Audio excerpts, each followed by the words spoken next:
നമ്മളെ എപ്പോ വിളിച്ചാലും എത്ര തിരക്കുണ്ടെങ്കിലും അവര് നിങ്ങളുടെ ഫോൺ അറ്റൻഡ് ചെയ്യും. ഇനി ഒരു മെസ്സേജ് ഇട്ടാ ഉടനടി റിപ്ലൈ ഉണ്ടായിരിക്കും. ഇനി എന്തെങ്കിലും ഒരു കാര്യം ആവശ്യപ്പെട്ട് കഴിഞ്ഞാല് എന്തൊക്കെ കാര്യങ്ങൾ മാറ്റിവെച്ചിട്ടാണെങ്കിലും എന്ത് വില കൊടുത്തും അവര് നിങ്ങൾക്ക് വേണ്ടി അത് ചെയ്തിരിക്കും. നിങ്ങളുടെ പ്രൊഫഷനോ സോഷ്യൽ ആൻഡ് ഫിനാൻഷ്യൽ സ്റ്റാറ്റസോ ഒന്നും അവർക്കൊരു പ്രശ്നമേ അല്ല. നിങ്ങൾക്ക് വേണ്ടി നിങ്ങളുടെ സങ്കടങ്ങളില്, സന്തോഷങ്ങളില്, വിജയങ്ങളിലൊക്കെ നിങ്ങൾ വിളിക്കാതെ തന്നെ അവര് നിങ്ങളോടുകൂടെ ചേർന്ന് നിൽക്കും. ഇതൊക്കെയാണെങ്കിലും ഇത്തരം ആളുകളെ നമുക്ക് വലിയ വിലയൊന്നും ഉണ്ടായിരിക്കില്ല. കാരണം അവരെപ്പോഴും അവൈലബിൾ ആണല്ലോ. അവര് നിങ്ങൾക്ക് എപ്പോഴും അവൈലബിൾ ആയിരിക്കുന്നതേ അവർക്ക് വേറെ പണിയില്ലാത്തതുകൊണ്ടല്ല, നിങ്ങൾ അവർക്ക് അത്രമേൽ പ്രിയപ്പെട്ടവരായതുകൊണ്ടാണ്.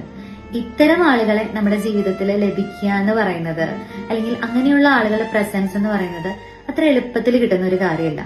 ഇങ്ങനെയുള്ള ആളുകൾ നിങ്ങളുടെ ജീവിതത്തിൽ ഉണ്ടെങ്കിൽ അവരെ തിരിച്ചുമൊന്ന് പരിഗണിക്കൂ. കാരണം അവരും മനുഷ്യന്മാരാണ്, അവർക്കും ഹൃദയമുണ്ട്, അവർക്കും വേദനിക്കും. ശരിയല്ലേ? ഒന്ന് ആലോചിച്ച് നോക്കിയേ.